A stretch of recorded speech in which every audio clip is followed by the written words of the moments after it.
नमस्कार दोस्तों, मैं मनोज कुमार अग्रहरी अपने YouTube channel made easy with Manoj पर आपका स्वागत करता हूं। नए व्यूअर्स की जानकारी के लिए बता दूं कि हमारी यह सीरीज उत्तर प्रदेश स्पेशल से संबंधित स्टैटिक क्वेश्चन पर आधारित है। हमारी यह series UP PCS, UP triple SC, UP SSC, super TET, UP TET, BEd, लेखपाल, बीडीओ, यूपी पुलिस और यूपीएसआई जैसी परीक्षाओं के लिए समान रूप से लाभकारी है। मैं गारंटी लेता हूं कि इस सीरीज से आपको बहुत लाभ होने वाला है, इसलिए इसको कंटिन्यूअसली देखते रहें। संक्षिप्त इंट्रोडक्शन के बाद चलिए आज की क्लास शुरू करते हैं। आज का पहला प्रश्न है, उत्तर प्रदेश में कुल कितने मंडल हैं? A 17, B 75, C 18, D none of these.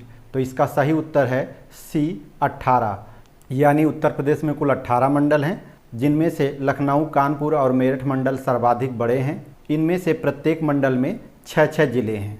Next question, उत्तर प्रदेश में कुल कितने नगर निगम हैं? तो उत्तर प्रदेश में कुल 17 नगर निगम हैं, जिसमें से शाहजहांपुर सबसे नवीन नगर निगम है, जिसका निर्माण 2018 में किया गया था। नेक्स्ट क्वेश्चन, प्रदेश का उत्तर प्रदेश के नाम से गठन कब किया गया? ए 25 नवंबर 1957, बी 24 जनवरी 1950, सी 1 नवंबर 1956, डी 9 नवंबर 2000।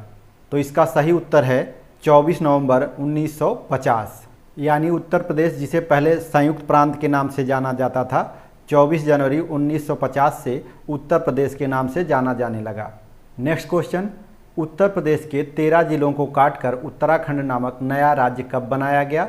ए 26 जून 1968 को, बी 9 नवंबर 2000 को, सी 11 नवंबर 2001 को, डी 1 नवंबर 1956 को। तो इसका सही उत्तर है बी 9 नवंबर 2000 को। 9 नवंबर 2000 को उत्तर प्रदेश के 13 जिलों को काटकर उत्तराखंड नामक नया राज्य बनाया गया था। नेक्स्ट क्वेश्चन, उत्तर प्रदेश के सबसे पूर्वी और पश्चिमी जिले कौन से हैं?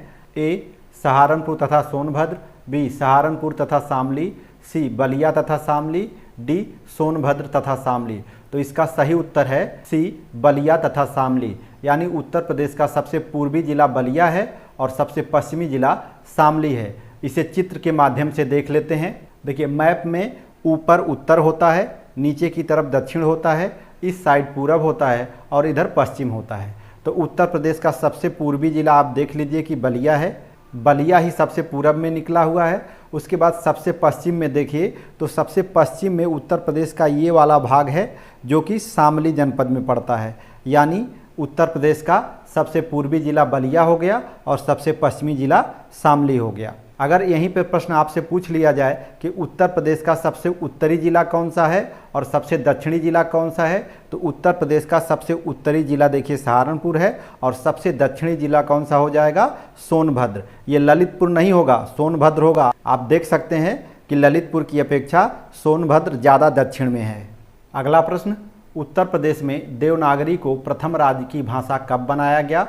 ऑप्शन देखिए, ए 1950 में, बी 1947 में, सी 1937 में, डी 1989 में। इसका सही उत्तर है बी 1947 में। 1947 में देवनागरी को उत्तर प्रदेश की प्रथम राज्य की भाषा बनाया गया। और यहीं पे जान लीजिए कि उत्तर प्रदेश की द्वितीय राज्य की भाषा जो कि उर्दू है, उसको राजकीय भाषा का दर्जा 1989 में दिया गया। इस प्रकार से देवनागरी उत्तर प्रदेश की प्रथम राज्य की भाषा 1947 में बनाई गई और उत्तर प्रदेश की द्वितीय राज्य की भाषा उर्दू को 1989 में बनाया गया। नेक्स्ट क्वेश्चन, उत्तर प्रदेश में कुल कितनी विधानसभा सीटें हैं? ए 404, बी 100, सी 80 और डी 31। तो इसका सही उत्तर है ए 404। इस 404 सीटों में से 403 निर्वाचित सदस्य होते हैं और एक राज्यपाल द्वारा मनोनीत आंग्ल भारतीय सदस्य होता है। यहीं पे देख लेते हैं कि उत्तर प्रदेश में विधान परिषद में कितनी सीटें हैं। तो उत्तर प्रदेश विधान परिषद में कुल 100 सीटें हैं। उत्तर प्रदेश में लोकसभा सीटें कितनी हैं? तो उत्तर प्रदेश में कुल 80 लोकसभा सीटें हैं। और उत्तर प्रदेश में कुल राज्यसभा सीटें कितनी हैं? तो उत्तर प्रदेश में 31 राज्यसभा सीटें हैं। इस तरह से ये जितने ऑप्शन हैं वो सारे के सारे ऑप्शन सार्थक हैं। फिर से दोहरा लीजिए, विधानसभा सीटों की संख्या 404, विधान परिषद में सीटों की संख्या 100, लोकसभा सीटों की संख्या 80 और राज्यसभा सीटों की संख्या 31। अगला क्वेश्चन, लखनऊ को उत्तर प्रदेश की पूर्णतः राजधानी कब बनाया गया? ए 1836 में, बी 1858 में, सी 1921 में, डी 1935 में। तो इसका सही उत्तर है डी 1935 में, यानी 1935 में लखनऊ को उत्तर प्रदेश की पूर्णतः राजधानी बनाया गया। इसकी व्याख्या देख लीजिए। उत्तर प्रदेश की राजधानी 1836 से आगरा में रही है, उसके बाद 1858 से प्रयागराज राजधानी रही है, फिर 1921 में लखनऊ को आंशिक रूप से उत्तर प्रदेश की राजधानी बनाया गया और 1935 से लखनऊ को उत्तर प्रदेश की पूर्णतः राजधानी बना दिया गया। नेक्स्ट क्वेश्चन, उत्तर प्रदेश की सीमा कितने देशों के साथ लगती है और इसके कितने जिले विदेशी सीमा से सटे हैं? ए 1 देश 7 जिले, बी 3 देश 1 जिले, सी 2 देश 12 जिले, डी 5 देश 5 जिले। तो इसका सही उत्तर है 1 देश 7 जिले। उत्तर प्रदेश से सिर्फ एक देश की सीमा लगती है और वो देश है हमारा पड़ोसी देश नेपाल, और उत्तर प्रदेश के 7 जिले नेपाल से लगते हैं, जिनको हम मैप के माध्यम से क्रम से देख लेते हैं। ये आप देखिए कि उत्तर प्रदेश से सिर्फ एक देश नेपाल की सीमा लगती है और उत्तर प्रदेश के कौन कौन से ज़िले नेपाल से सीमा बनाते हैं अभी हमने आपको बताया था 7 जिले। तो उन 7 जिलों को आप क्रम से देख लीजिए।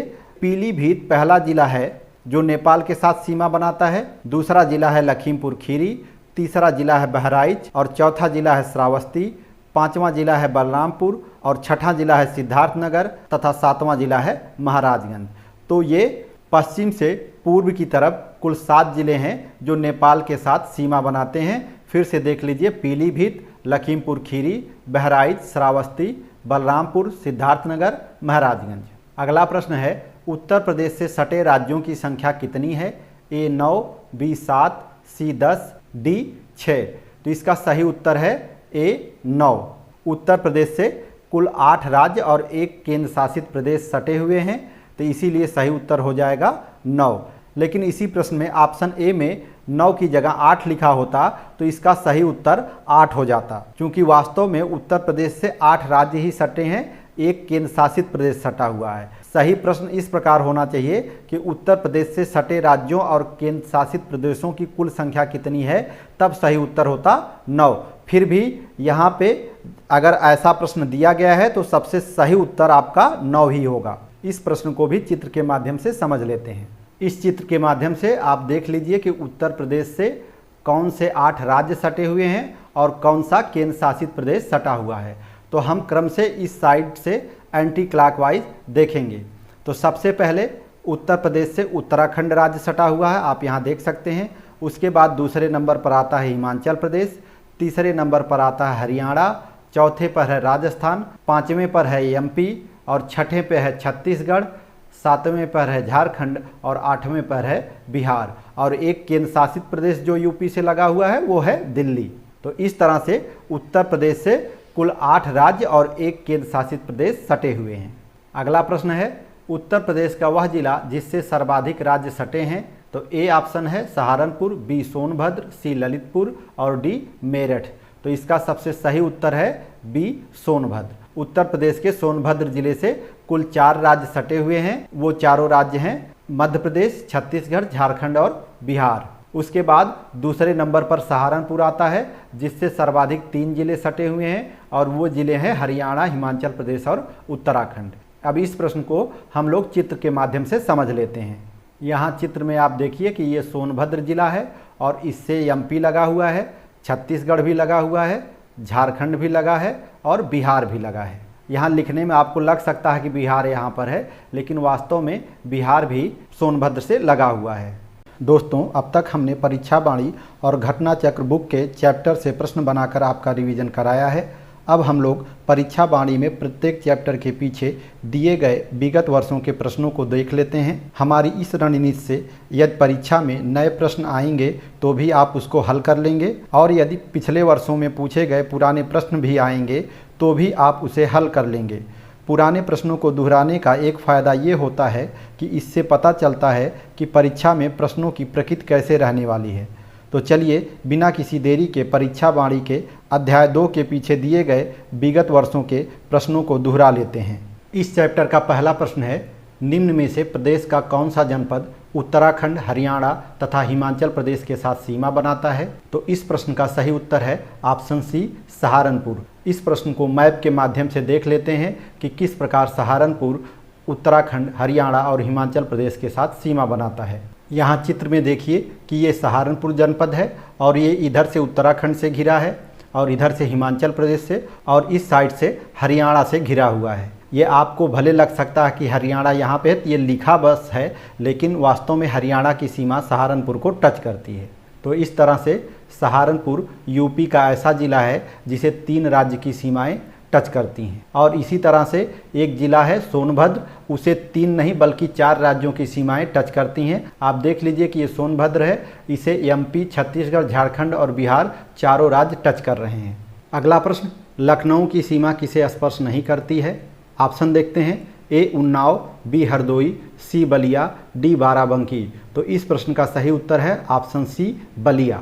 उन्नाव, हरदोई और बाराबंकी की सीमाएं लखनऊ को स्पर्श करती हैं, लेकिन बलिया काफ़ी दूर होने के कारण बलिया की सीमा लखनऊ से नहीं लगती है। इस प्रश्न को आप मैप के माध्यम से देखेंगे तो आपको ज़्यादा समझ में आएगा। तो चलिए मैप में चलते हैं। यहाँ देखिए, ये लखनऊ ज़िला है, लखनऊ से हरदोई की सीमा लगी हुई है, उन्नाव की सीमा लगी हुई है, रायबरेली भी लखनऊ को टच कर रहा है, बाराबंकी भी लखनऊ को टच कर रहा है और सीतापुर भी लखनऊ को टच कर रहा है। लेकिन बलिया लखनऊ से बहुत दूर यहाँ पर है। बलिया वास्तव में यूपी का सबसे पूर्वी जिला है। तो दिए गए प्रश्न में एकमात्र जिला बलिया था जिसकी सीमा लखनऊ को टच नहीं करती है। अगला प्रश्न है, पश्चिम में कौन सी नदी काफ़ी हद तक उत्तर प्रदेश की सीमा निर्धारित करती है? ऑप्शन देख लेते हैं। पहला है ए चंबल, बी केन, सी गंगा और डी यमुना। तो इस प्रश्न का सही उत्तर है डी यमुना।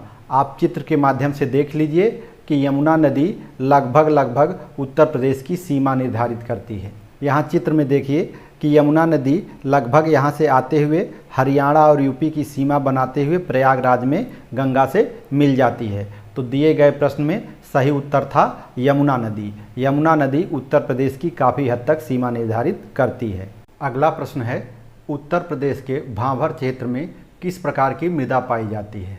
ऑप्शन ए दलदली, ऑप्शन बी कंकरीली पथरीली, ऑप्शन सी महीन जलोढ़ और ऑप्शन डी भूर।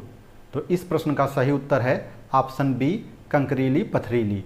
तो भाभर क्षेत्र की परिभाषा देख लीजिए तो ज़्यादा समझ में आएगा। जब नदियाँ पहाड़ों के तीव्र ढाल से नीचे उतरती हैं तो अपने साथ चट्टानों के टुकड़े को बहाकर पर्वत के तलहटी में जमा कर देती हैं। इन्हीं कंकड़ों पत्थरों से निर्मित जो एक पतली पट्टी बनती है उसी को भाभर क्षेत्र कहा जाता है। अगला प्रश्न, उत्तर प्रदेश के किस जिले में सबसे कम वर्षा होती है?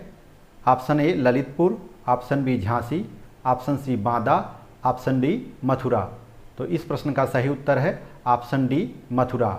उत्तर प्रदेश में सबसे कम वर्षा मथुरा जिले में और सबसे अधिक वर्षा गोरखपुर जिले में होती है। ये अपने दिमाग में बैठा लीजिए। एक बार फिर से देख लीजिए, उत्तर प्रदेश में सबसे कम वर्षा मथुरा जिले में और सबसे अधिक वर्षा गोरखपुर जिले में होती है। अगला प्रश्न, निम्न जिलों का उत्तर से दक्षिण सही अनुक्रम क्या है? तो इस प्रश्न का सही उत्तर है ऑप्शन बी। सबसे उत्तर में सिद्धार्थनगर है, उसके बाद संत कबीर नगर, उसके बाद अंबेडकर नगर और फिर लास्ट में है संत रविदास नगर। इस प्रश्न को मैप के माध्यम से समझिए तो ज़्यादा समझ में आएगा। तो चलिए मैप में चलते हैं। ये देखिए, सबसे उत्तर में सिद्धार्थनगर है, उसके बाद संत कबीर नगर है, फिर उससे नीचे दक्षिण में अंबेडकर नगर है और फिर सबसे लास्ट में संत रविदास नगर यानी भदोही है। ये देख लीजिए। तो अब आपको समझ में आ गया होगा कि सबसे उत्तर में देखिए सिद्धार्थनगर, फिर संत कबीर नगर, फिर अंबेडकर नगर और फिर संत रविदास नगर है। अगला प्रश्न, निम्न नगरों का भौगोलिक क्षेत्रफल की दृष्टि से सही घटता क्रम क्या है? ध्यान दीजिएगा कि ये जो चारों जिले दिए गए हैं उनमें सबसे बड़ा है वाराणसी, उसके बाद गौतम बुद्ध नगर, फिर बागपत और सबसे कम क्षेत्रफल वाला है भदोही। अगला प्रश्न, प्रदेश के किस जिले में सर्वाधिक वर्षा होती है? तो अभी पीछे हमने आपको बताया था कि प्रदेश में सर्वाधिक वर्षा गोरखपुर में और सबसे कम वर्षा मथुरा जिले में होती है। अगला प्रश्न, निम्न में कौन क्षेत्रफल के बढ़ते क्रम की दृष्टि से सही है? तो इस प्रश्न का सही उत्तर है ऑप्शन सी। ये जो जिले दिए गए हैं उसमें सबसे छोटा है गौतम बुद्ध नगर, उससे बड़ा है बाराबंकी, फिर बाराबंकी से बड़ा है मिर्ज़ापुर और मिर्ज़ापुर से बड़ा है सोनभद्र। अगला प्रश्न, सोनभद्र जिले को स्पर्श करती हैं कितने राज्य की सीमाएं? तो इस प्रश्न का सही उत्तर है ऑप्शन सी, सोनभद्र उत्तर प्रदेश का ऐसा जिला है जिससे सबसे अधिक 4 राज्यों की सीमाएं लगती हैं। अगला प्रश्न, उत्तर प्रदेश का कौन क्षेत्र आदिकल्प की प्राचीनतम शैलों से निर्मित है?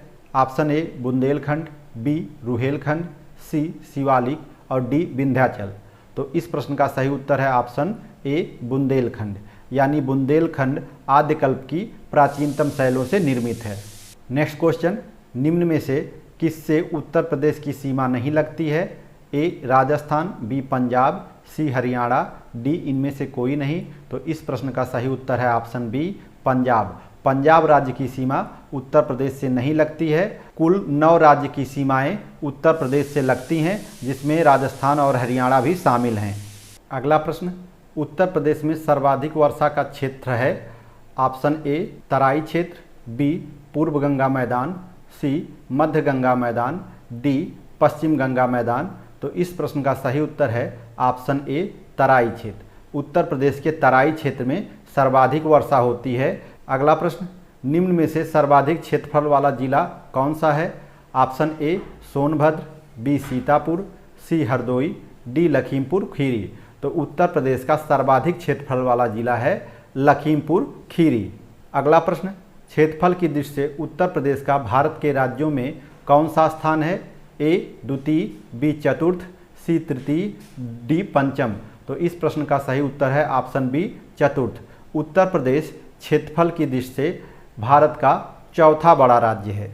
अगला प्रश्न, निम्न में से किस जिले को अंतर्राष्ट्रीय सीमा स्पर्श नहीं करती है? Option A Balrampur, B Shravasti, C Pilibhit, D Basti. तो सब लोग जानते हैं कि उत्तर प्रदेश से सिर्फ एक देश की सीमा लगती है और वो देश है नेपाल। हमने आपको बताया है कि नेपाल से 7 जिलों की सीमाएं लगती हैं, लेकिन उन जिलों में बस्ती नहीं है, बलरामपुर और श्रावस्ती पीलीभीत हैं। तो इस प्रश्न का सही उत्तर हो जाएगा ऑप्शन डी बस्ती। नेक्स्ट क्वेश्चन, निम्न जिलों में क्षेत्रफल में सबसे छोटा कौन सा है? Option A Varanasi, B Jaunpur, C Prayagraj, D Ghazipur. तो इस प्रश्न का सही उत्तर है ऑप्शन ए वाराणसी। दिए गए जिलों में सबसे छोटा वाराणसी है। अगला प्रश्न, उत्तर प्रदेश का क्षेत्रफल देश के कुल क्षेत्रफल का कितना है? तो इस प्रश्न का सही उत्तर है ऑप्शन डी 7.3%। अगला प्रश्न, निम्न में से किस देश की सीमाएं उत्तर प्रदेश से मिलती हैं? ऑप्शन ए चीन, बी भूटान, सी नेपाल, डी बांग्लादेश। तो अभी हमने आपको बताया था कि उत्तर प्रदेश से सिर्फ एक देश की सीमा लगती है और वो देश है नेपाल। अगला प्रश्न, निम्न में से किसे राष्ट्रीय राजधानी क्षेत्र के 32वें और उत्तर प्रदेश के 8वें जिले के रूप में शामिल किया गया है? ए शामली, बी अलीगढ़, सी आगरा, डी मथुरा को। तो इस प्रश्न का सही उत्तर है ए शामली, यानी शामली उत्तर प्रदेश का ऐसा 8वां जिला है जो एनसीआर में शामिल किया गया है। अगला प्रश्न, उत्तर प्रदेश की सीमा भारत के कितने राज्यों से मिलती है? ए 6, बी 7, सी 8, डी 9। तो इस प्रश्न का सही उत्तर है ऑप्शन डी 9। 8 राज्य और 1 केंद्र शासित प्रदेश की सीमा उत्तर प्रदेश से मिलती है और कुल मिलाकर 9 हो जाते हैं। अगला प्रश्न, निम्न में किस जिले की सीमा नेपाल से लगती है? Option A Gorakhpur, option B Maharajganj, option C Ballia, option D Basti. तो इस प्रश्न का सही उत्तर है ऑप्शन बी महाराजगंज। दिए गए जिलों में से सिर्फ महाराजगंज ऐसा है जिसकी सीमा नेपाल से लगती है, बाकी गोरखपुर, बलिया और बस्ती की सीमा नेपाल से नहीं लगती है। अगला और अंतिम प्रश्न, निम्न में कौन जिला बुंदेलखंड क्षेत्र का है? Option A Chandauli, B Auraiya, C Mahoba, D Etah. तो इस प्रश्न का सही उत्तर है ऑप्शन सी महोबा। महोबा बुंदेलखंड क्षेत्र का जिला है। दोस्तों, यदि हमारी यह मेहनत आपको पसंद आ रही है तो चैनल को लाइक, शेयर और सब्सक्राइब जरूर करें, क्योंकि आपका सब्सक्रिप्शन हमारे लिए मोटिवेशन की तरह काम करता है। तो इस उम्मीद के साथ कि आप हमारे चैनल को लाइक, शेयर और सब्सक्राइब जरूर करेंगे और अपने दोस्तों में भी शेयर करेंगे, आज की क्लास समाप्त करते हैं। मिलते हैं नेक्स्ट वीडियो में, तब तक के लिए जय हिंद।